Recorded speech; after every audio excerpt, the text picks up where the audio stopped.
So, welcome everybody to the Enhancing the Accountant Bookkeeper Connection series featuring my friend, accountant, and trusted colleague, Jonathan Carter from Cata Accounting. So, hello, this is me for those of you who don't know me. And I am Tanya Hiltz. I have a lot of letters after my name, basically, that says that I feel inadequate, so I need to keep learning. No, I'm just kidding. I love constant learning and absolutely. And I'm here because I am passionate about collaboration. And you can find me at Tanya's Boot Camp on Facebook, Instagram, Threads, YouTube, and Blue Sky. And just to let you all know, we are not on X, which is formerly Twitter, anymore. We have chosen to go off of that. Um, so you just won't find us on there. Okay, a little bit about myself. I am not going to go into these, but I have several industry designations. If you're curious as to what any of them are, they're on there. Some industry accolades is 2023 and 2024. What are top 50 accounting services practice in North America? And 2024 or 2018 through 2024, Insightful Accounting Top 100 or Top 50 International Pro Advisor. Biggest thing was that is interesting. Oh, there it is. It's further down, is that we were Intuit's global firm of the future for 2018. So that was a big deal. And we get to say we're the reigning global firm of the future because we broke the contest and there's been nobody since. So I am highly involved in CPB Canada, a past director and treasurer and current committee member on the Ethics and Discipline Committee. That is very near and dear to my heart and will help increase or elevate the bookkeeping profession to get the respect that we deserve from everybody out there that doesn't understand what it is that we do. So if you believe you can change, if you make it a habit, the change becomes real. And that's one of the quotes that I've just found that I liked. And yeah, it's you've got to believe it, you've got to make it a habit, then it becomes real. If you don't, well, change does not become real. This webinar does qualify for CPD credits through CPB Canada. It does meet all qualifications for unverified CPD through most of the other, CPA Canada, through any of the ones in the US. So just make sure that you submit that. If they do need anything else because it's unverified, CPB is the only that will have it as a verified credit. Then if they need anything else, just reach out. There will be 2 polls that must both be completed in order to qualify for those credits. A recording of the webinar and your CPD credits will be emailed within 7 days. And very important, if you do not receive it, first thing to check, did you unsubscribe? Or check your spam, and did you potentially unsubscribe from us? Because if you unsubscribe, you will not get them. We use Flowdesk to send it out, which is like a MailChimp. And as soon as you hit there to unsubscribe, it's gone. So go to the website, bookkeepersbootcamp.ca, click to resubscribe, enter your email address in the next screen. Check your email and spam within a few minutes to verify, because that is a double verification. And then email me that you've resubscribed and I'll resend your recording. And do not unsubscribe again unless you don't want to hear from us again, or you'll have to repeat that again. So we have Mr. Jonathan Carter, new father as well. Actually, not so new anymore, is he? He's the founder and principal of Cata Accounting. We've been collaborating with Jonathan and his team for a number of years and can't wait to add James into the mix of things. We've got multiple mutual clients. And what we love about Jonathan and his team is they work in QBO.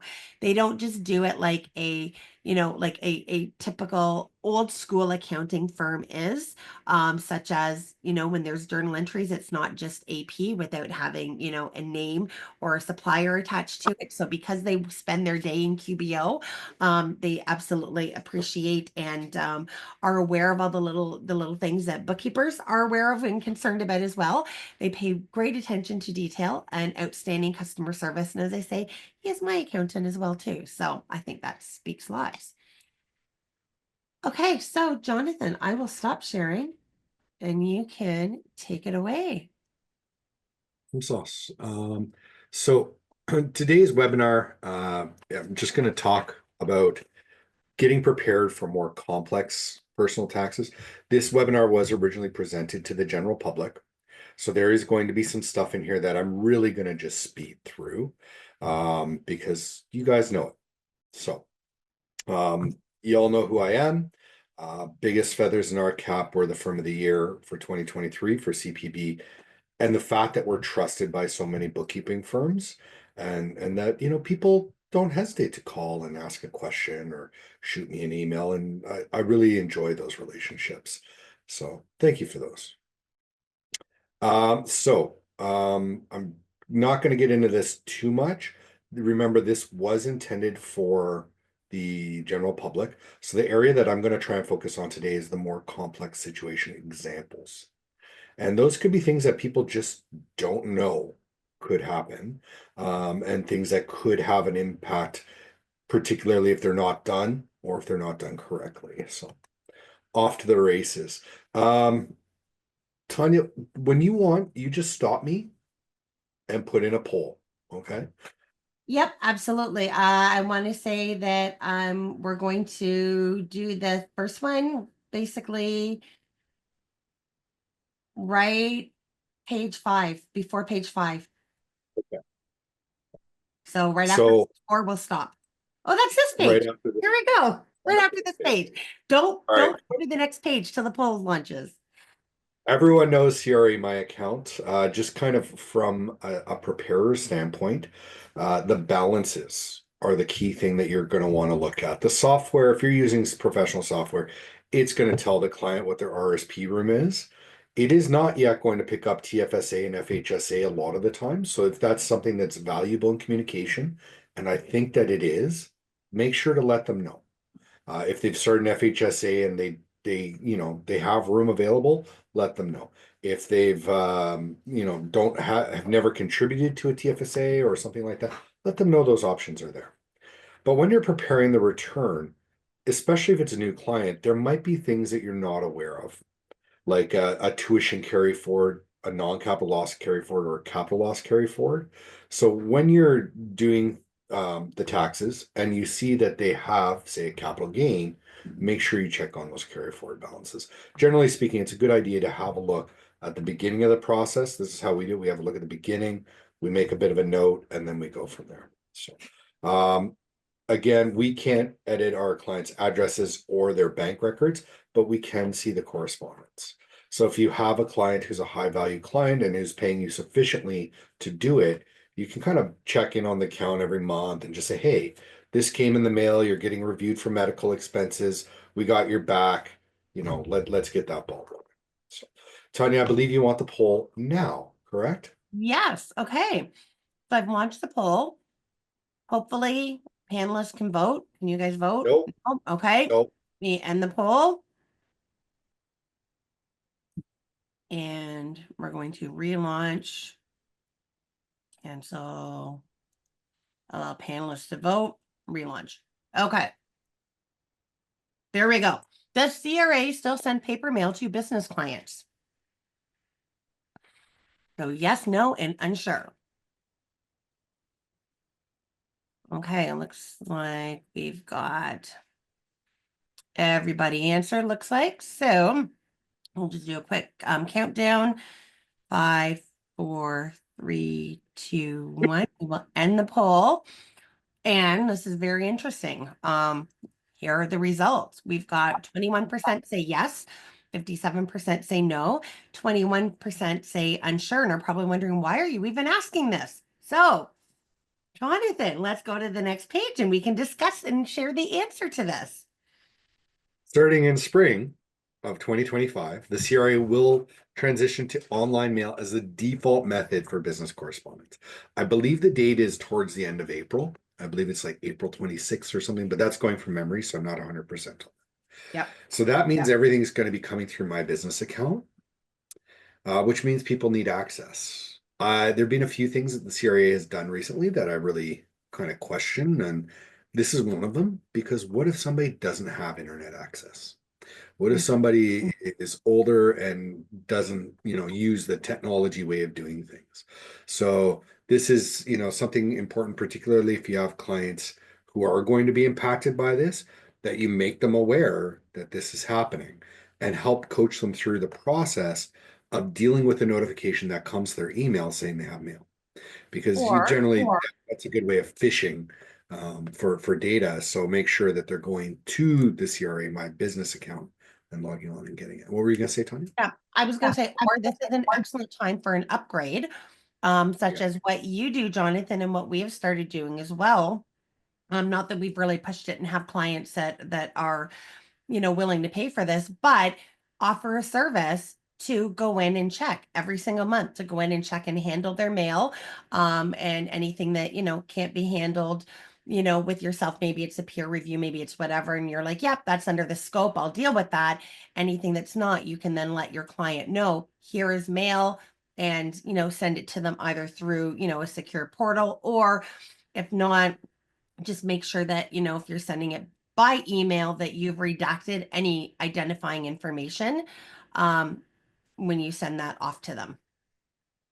Yeah, it's a good thing to create stickiness with your clients, and it really doesn't take that long. And it doesn't necessarily, if you have a team, it doesn't require a bookkeeper to do that. You can have an admin, a VA, or something do that and send that correspondence. So, just a quick recap: it will have your accounts will have your tax slips on them, will have a submit documents portal, and the correspondence, and most importantly, those carry forward balances. Okay. When it comes to corporate, which I'm not really going to get into, there's a lot of other kinds of balance carry forwards that could be there. So you all know about the deadlines and about when you have to register for HST. We recommend startups register right away so they can get their GST refunds, and yeah, that they don't wait until they hit 30,000 in revenue, because then they've left a lot of money on the table. Filing periods can vary. We all know that annual filers are due on the 15th of June, but the payments are actually due on April 30th. This is something that we always get. At least one client every year going, but I thought my taxes were due on June 15th. It's like, yes, your filing is due on the 15th, but the payments are always due on the 30th. And of course, more frequent filers are due more more frequently, usually the month following. So payroll requirements. This is something interesting that you could end up having for a small family and not a business client, and that is an RP account, right? When they have a nanny and they're issuing a T4, it's something to keep in mind. And sometimes, those T4s end up being late because they never thought that, oh, yeah, I have to issue a T4. We tend to steer people towards payroll platforms, and there are a few kind of really positive ones that can do a lot of the work. But again, the client has to be involved. They can't just be like, oh, I farmed it out. I don't have to do anything. And everybody knows source deductions are typically due the 15th of the month following the payment, unless it's a very small amount, in which case it could be quarterly. The informational returns, those can be filed through my business account as well under the RZ program for T4As or T5018s, which are for subcontractors in the construction industry. The T4s, T4As, T5s, they are due by February 28th. T3s are due 3 months after the trust's year end. So you could have a situation where a trust year end is December 31st, and the client is not getting their T3 from that trust until the end of March. So that's something to be aware of. And we tell clients, if this could be the case, then let's hold off on filing until like maybe April 5th or something. We'll check back and just see if there's any last minute T3s that need to be added. The T5018s are due 6 months after the fiscal year end of the business. If it's a corporation, if it's self-employed, it doesn't matter. It's 6 months is the deadline. And of course, there could be more. Um, Everyone knows the RSP contribution deadline, the payment deadline, April 30th for GST and personal taxes. We've talked about the tax filing deadlines. Keep in mind that spouses of self-employed are also June 15th. And yeah, we don't recommend filing before March 31st. All right, tax installments. If you owe more than 3,000 a year, you're required to pay tax installments the following year. Typically, these are calculated based on the amount of tax that you owed in the year, just chopped up into four, and you're required to pay those, March 15, June 15, and so on. You can recalculate these tax installments if you're having a better year, if you're having a worse year. The goal is for CRA to have collected 75% of those taxes by September 15th.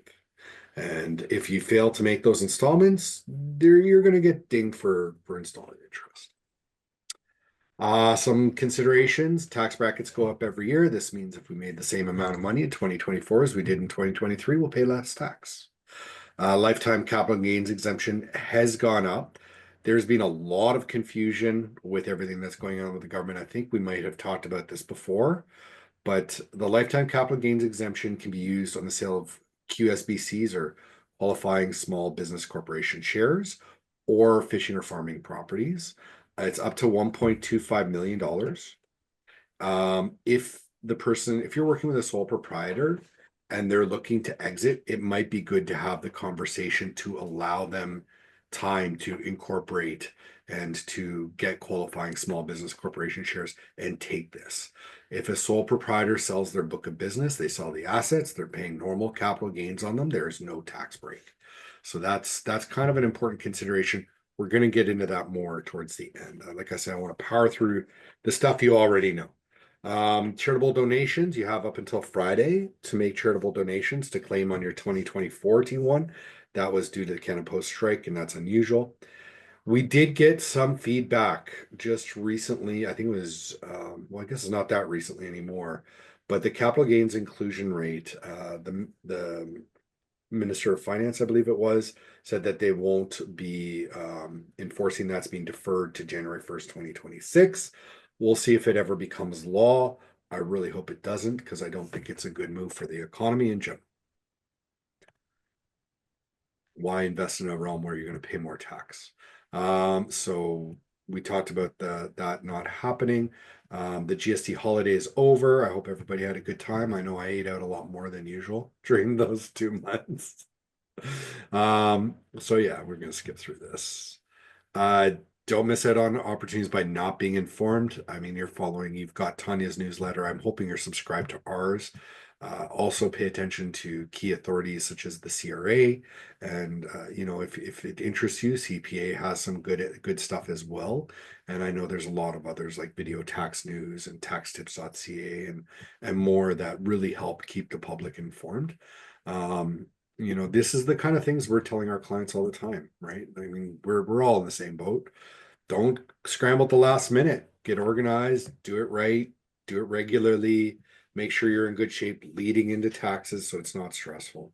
Um, with regards to investing and using the registered accounts, be wary of tax advice from non-tax professionals. We've seen a lot of people get into trouble doing stuff like, oh, I'm going to transfer my non-registered stocks into my TFSA. Well, it's a deemed disposition. You have to pay capital gains on everything up to that date.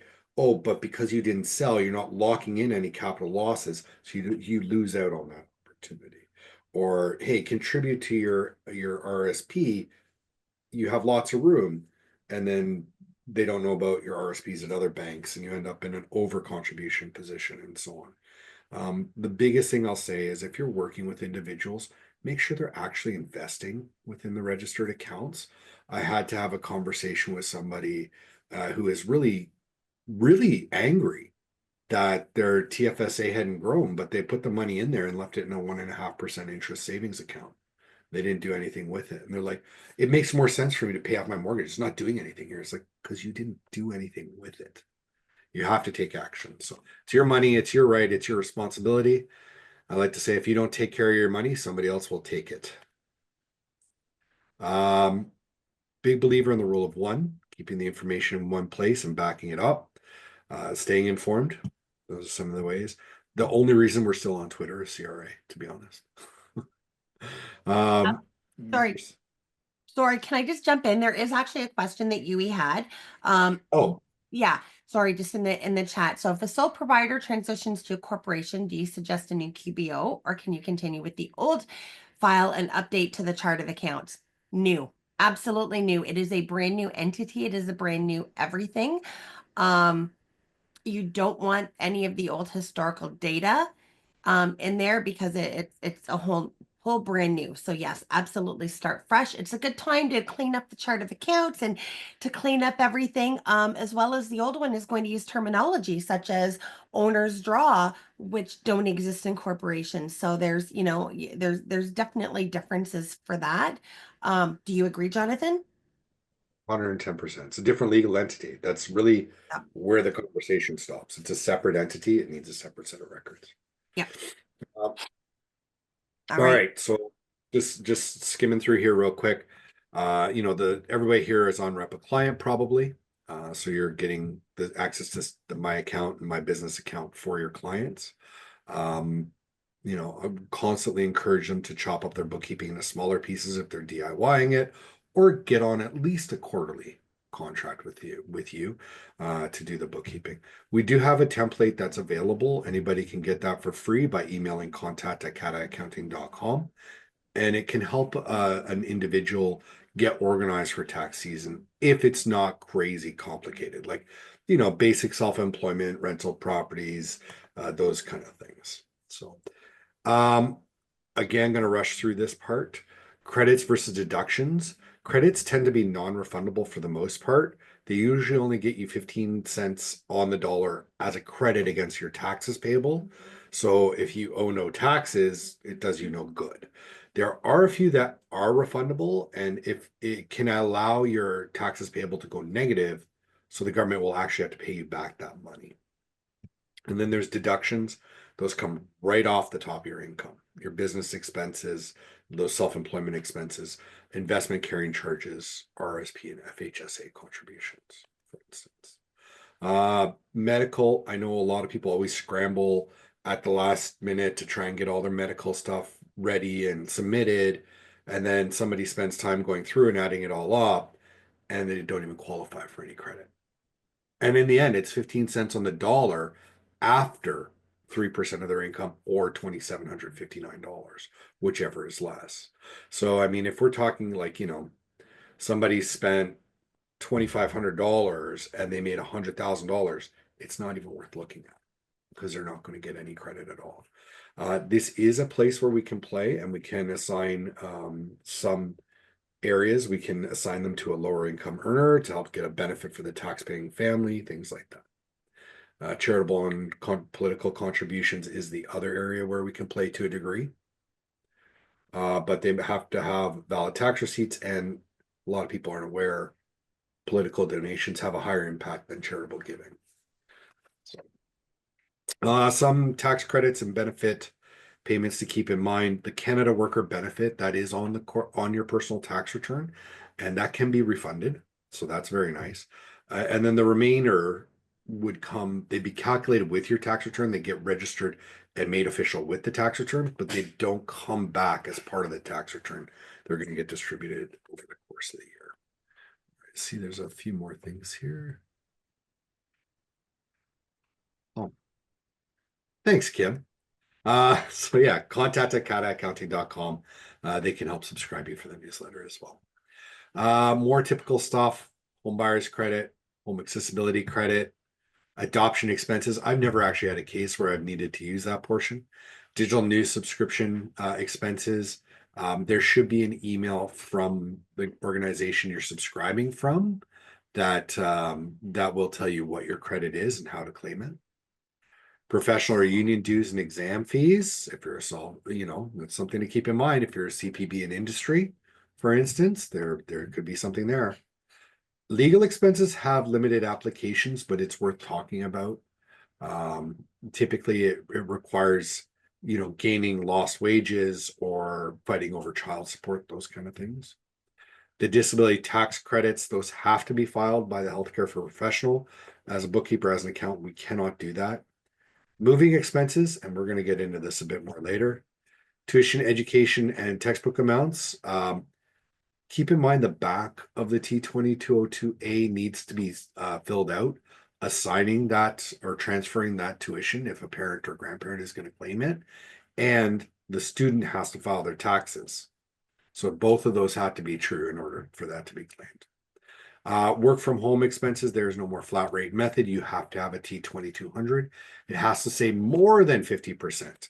50% of the time will result in CRA denying work from home expenses. And then the new one, which is very interesting and causing a lot of kerfuffle in many counties and municipalities, is the multi-generational home renovation tax credit. I know Romera Township and Oro Medonte are having to change their bylaws in order to accommodate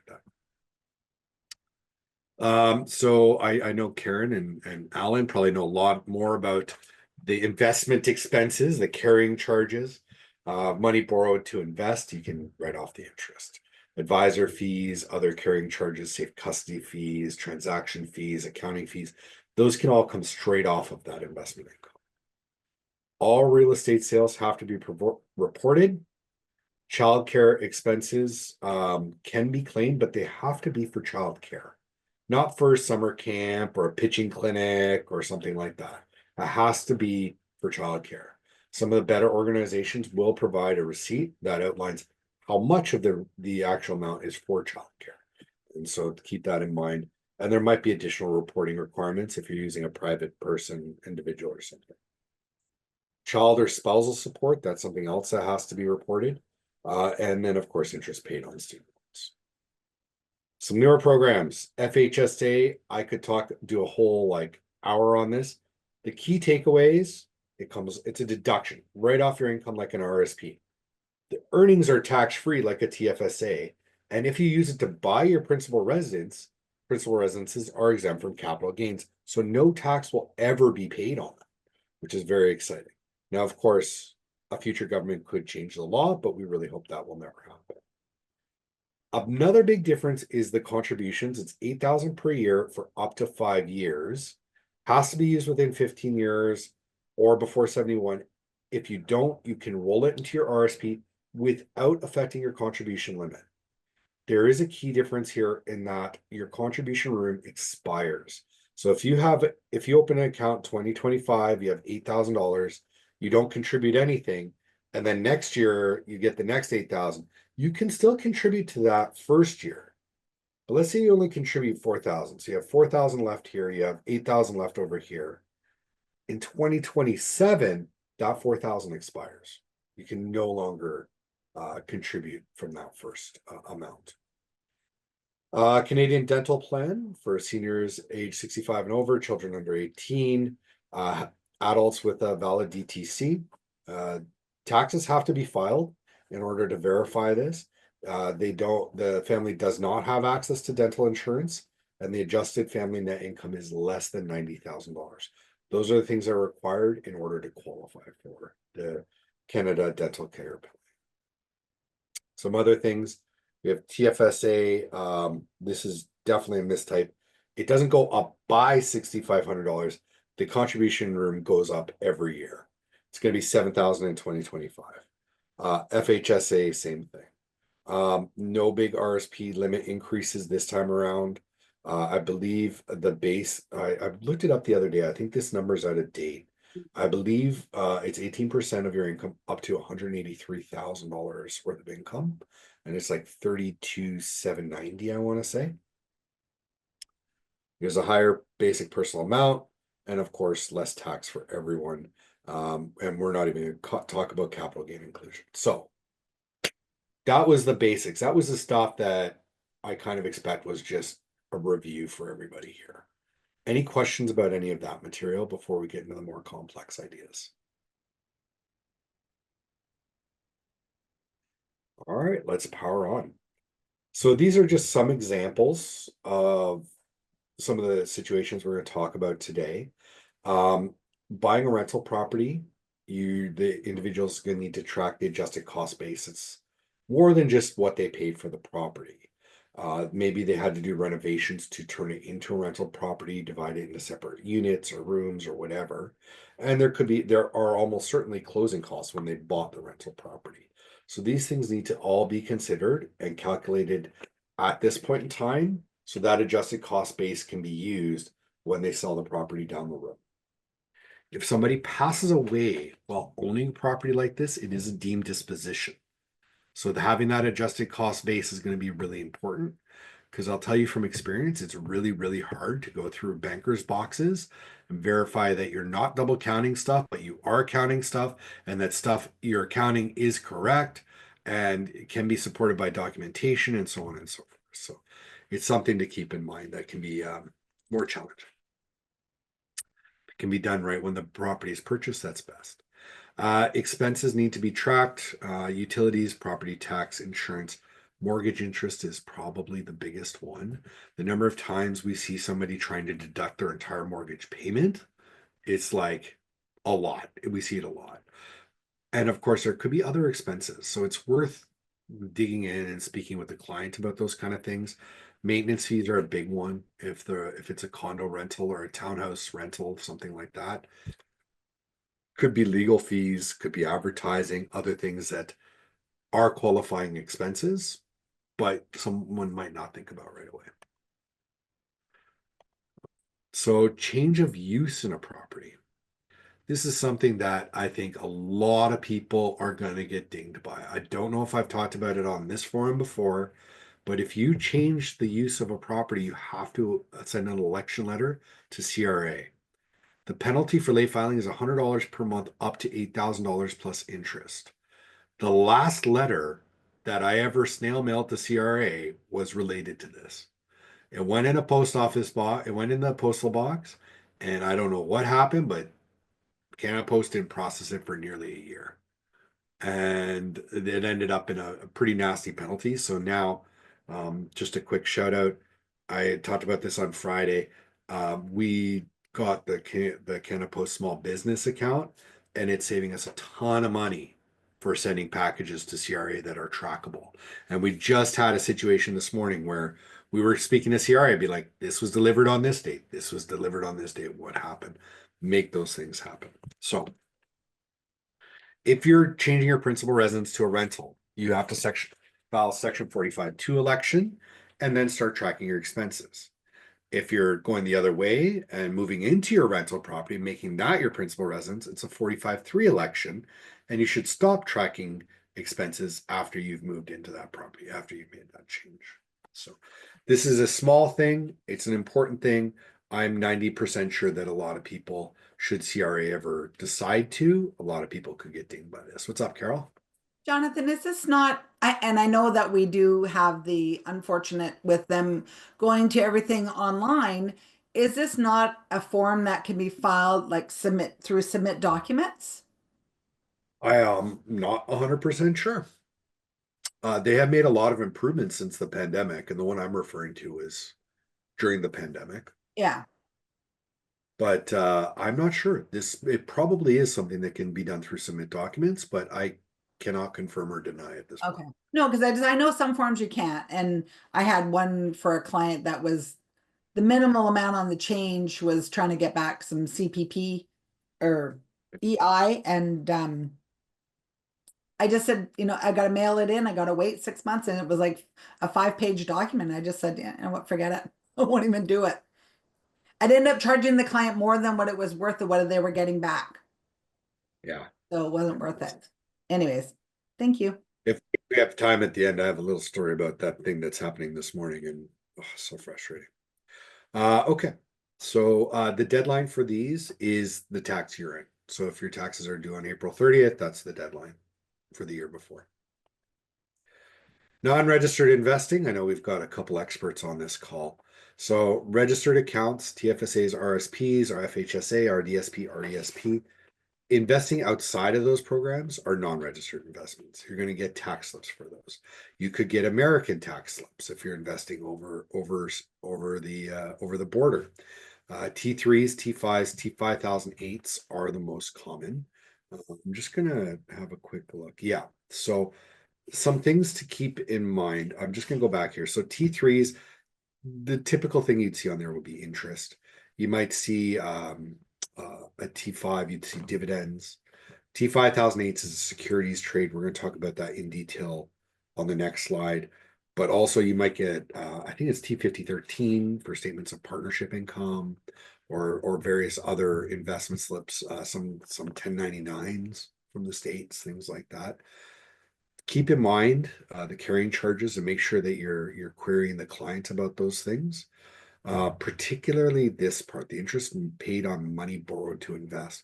So if you had a property, say a secondary property, and you took out, $100,000 to put into the stock market, non-registered investments, that interest is deductible on that money that you borrowed. So it is a way to generate a net benefit if you're, beating the interest rate that you're paying on that money borrowed.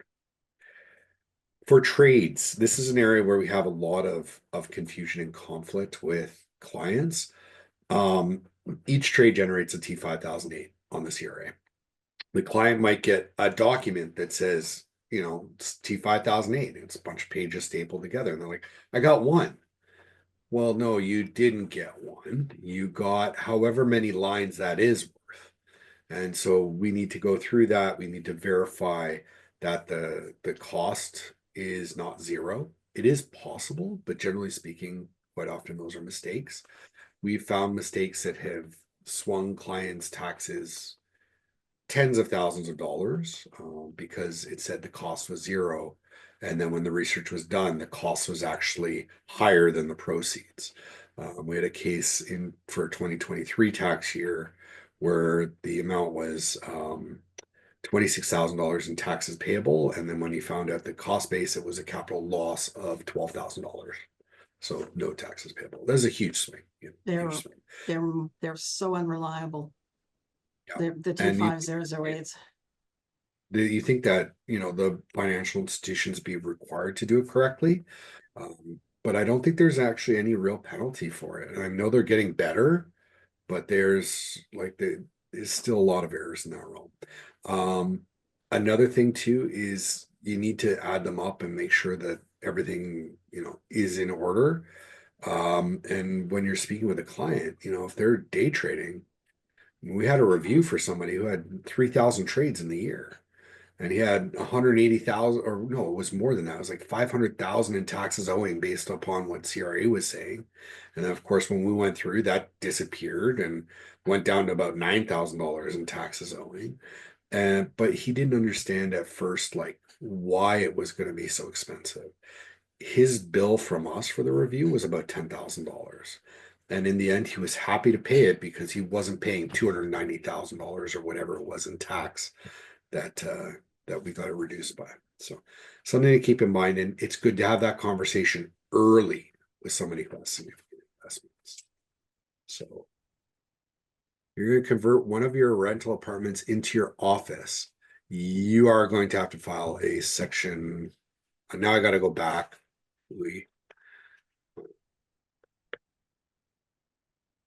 45-2. Wait.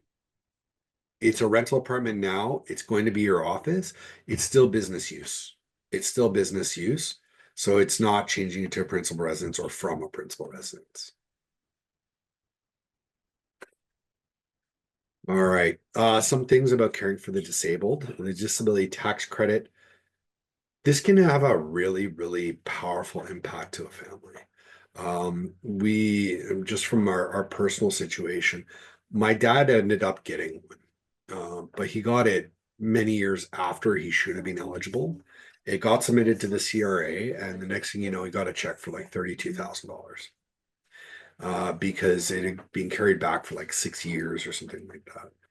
On the CRA portal for the client, you can see if they have one and when it expires, so you can kind of give them that advice to go ahead and go and get that renewed by the doctor. It can also be transferred to the primary caregiver if the disabled person doesn't have sufficient income to really use it. There could be increased medical expenses. Again, you got to work out what's best for the family, but these are expenses that might be covered by the list of items that you can claim, but they're not covered by insurance, and perhaps there isn't a prescription for it. Generally speaking, we tell people you need to have a prescription, but there are some things where you don't need to have a prescription and you can claim them as medical expenses.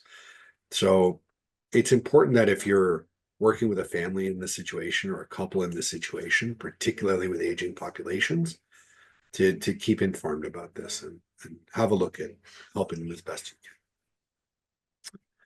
So the work from home expenses, we talked about the necessity of a T2200. Salaried and commission employees have slightly different expenses that they can claim.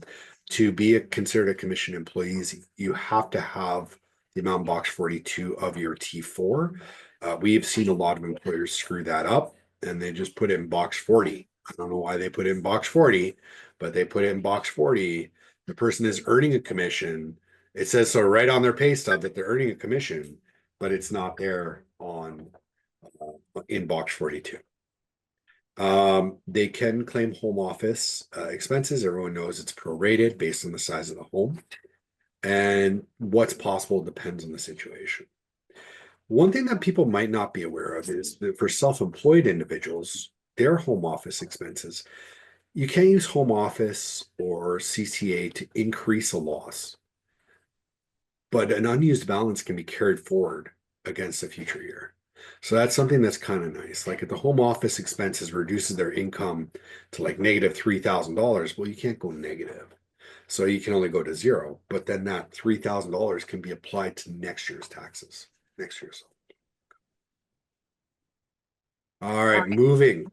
Sorry, Yeah. I'm just gonna jump in because we're just near the end. But just to throw in just the poll, so that way we can say we got it. It's a Oh. timing, if that's okay. It doesn't have anything to do with the slide that you just shared, so it's all good.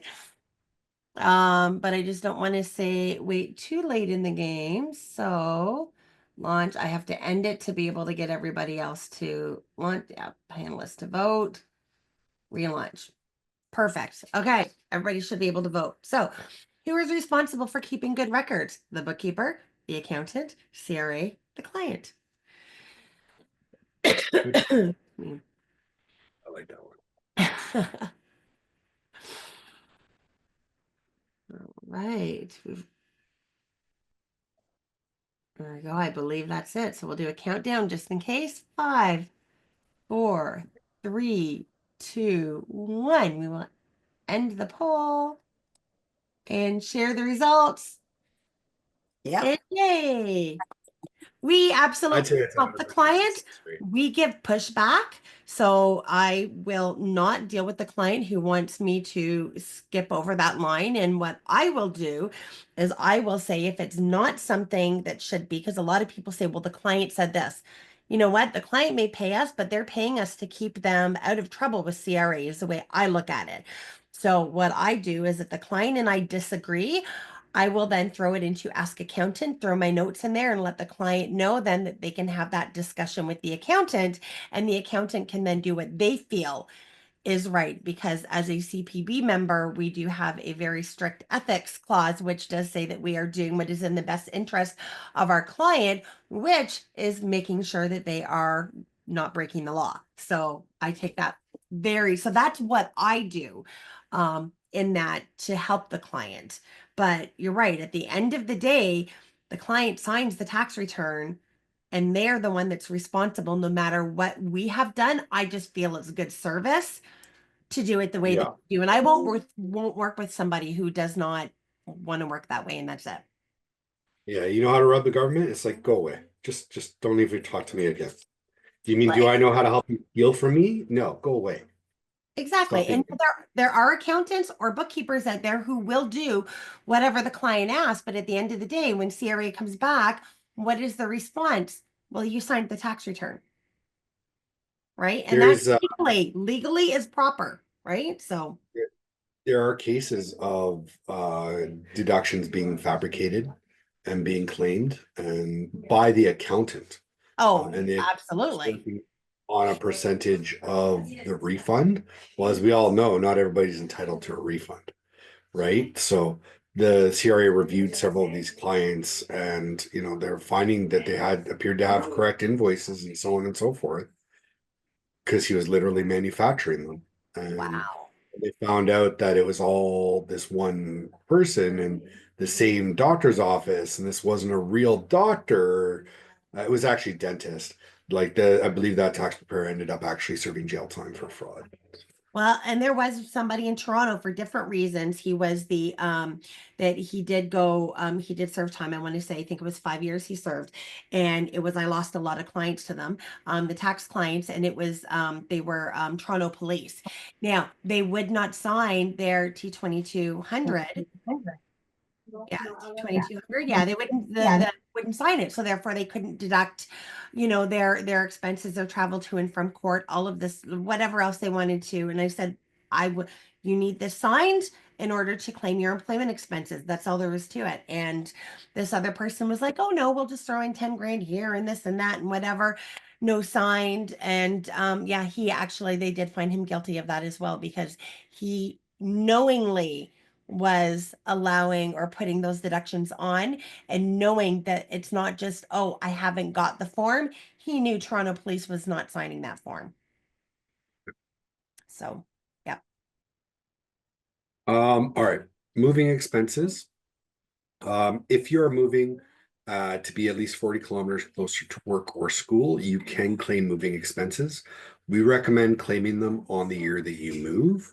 It can be, these expenses can be claimed against the eligible income of the new job, but it can't reduce it below zero, but it can be carried forward to be used in future years. We have seen these as high as $60,000, just over $60,000. Moving can be very expensive depending on what's going on. In 100% of the cases where they've been over $10,000, we've had reviews.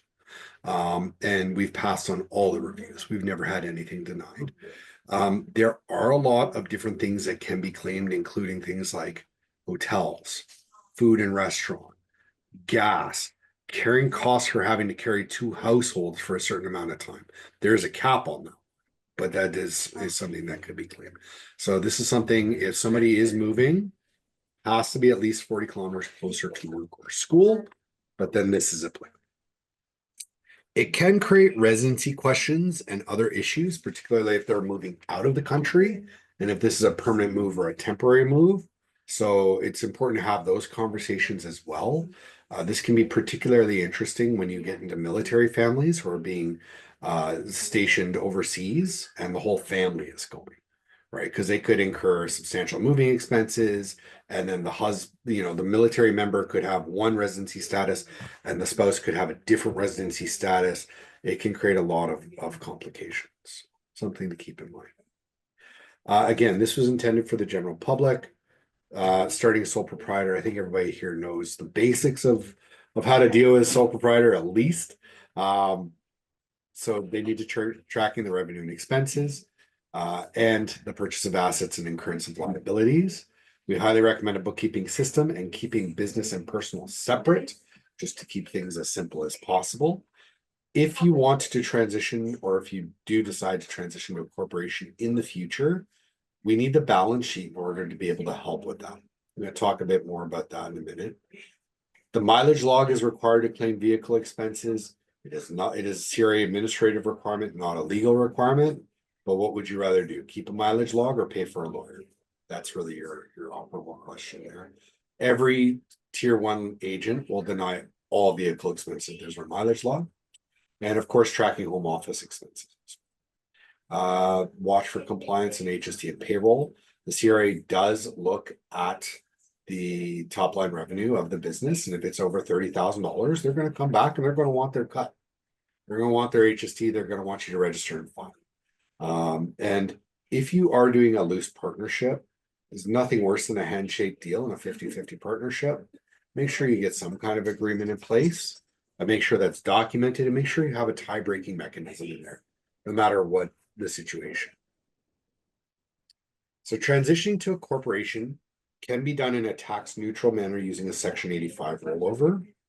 Essentially, this is a transaction where the sole proprietor sells their assets to the corporation in exchange for shares and a promise to repay the difference from the corporation. If it's not done correctly, it can result in taxes payable. The worst situation we had was somebody did something like this involving commercial real estate and got in touch with us after the fact. And in the end, they ended up having to pay capital gains of about $60,000. So, I mean, it wasn't the best situation, but it was important to have that conversation and help them understand. This can also be used if you're bringing in new people into a corporation or people with vital assets. So, say for instance, a startup needs a patent that an inventor has. You can do a Section 85 rollover to bring that inventor in as a shareholder, and the corporation can take ownership of that patent or something like that. They're not There's a fair bit of paperwork involved with this. Understanding what's going on is important, but the key thing is that balance sheet. We run into that challenge a lot of time where people are like, I incorporated it. It's like, great. Well, what assets did you bring over? None. It's just me. It's like, well, that business you grew over the last 10 years has value to it. So you do need to do a Section 85, even if there's no inventory, even if there's no fixed assets, and it's just like a book of business, there's value to be considered there. You need to file it. You need to do a sale and purchase agreement, needs to have a price adjustment clause. We can get into that a bit more at the end if anyone has questions. Dissolving a corporation typically results in the shareholder receiving a dividend or locking in allowable business investment loss. This is important because it can be used on the personal taxes as a capital loss and treated as a normal capital loss. So you can carry it back for the limited amount of time or carry it forward for the amount. I think it's, Karen, you know this, and Alan, you know this. It's 21 years, 23 years you can carry forward capital loss. Actually, I don't in this case, but it's quite a considerable time. Yeah, it's pretty much, a long, long time. But back, so if this is a situation, it's important to recognize that, be prepared for a review. The review will actually happen on both the individual and the corporation if they're claiming allowable business investment loss. And of course, it all depends on the dollars involved. If the CRA has no recoverability there or very limited, they're probably less likely to review. But if it's like $1 million or something like that, there's a pretty good chance they're going to review. Guess what the first thing that they review is? Corporate record book.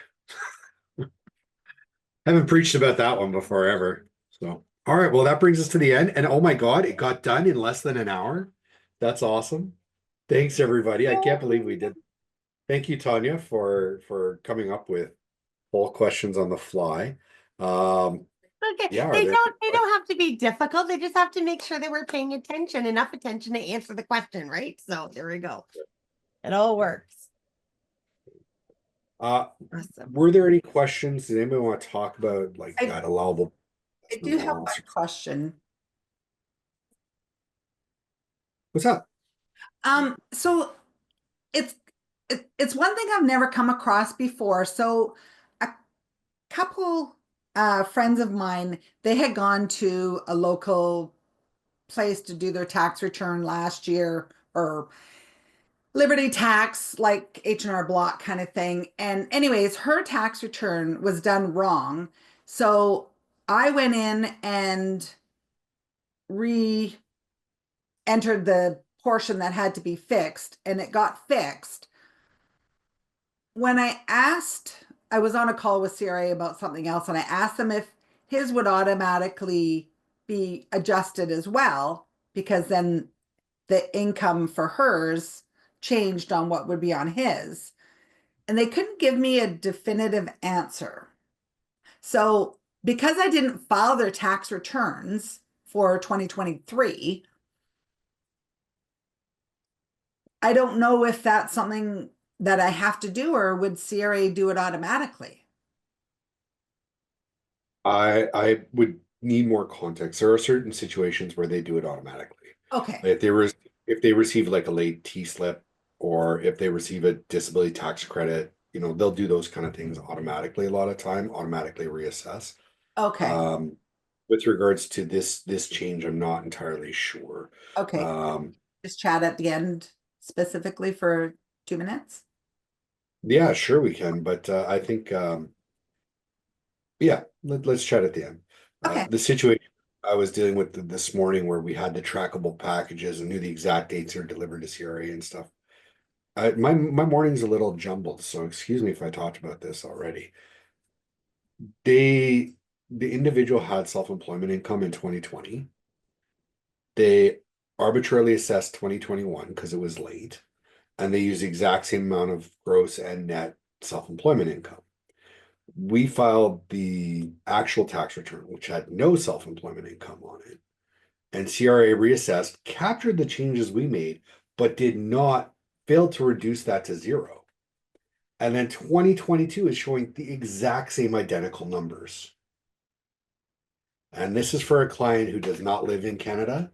So we're trying to get this sorted out while they're overseas. And yeah, I was absolutely stunned. And unfortunately, the first agent we got was a little belligerent and whatnot. So I ended up getting transferred to somebody else, and they were actually able to tell me, what to do. But because the person's overseas, we can't just go on and change my tax return. We just can't do that. So yeah, so they started a ticket with e-file, or no, they didn't start a ticket with e-file. They can't do it because they're a non-resident. So it's a little bit of a weird, complicated situation. And that's another thing too. If you need residency confirmation, if you're going to apply for something that you need definitive, you can get a ruling from CRA. There's no legal cost for that. Sometimes rulings have a big legal bill attached to them, but it takes them a long time. So you need to start that ball rolling way before tax season if you want something definitive. I have yet to see somebody challenged on their residential status, but I imagine it does happen.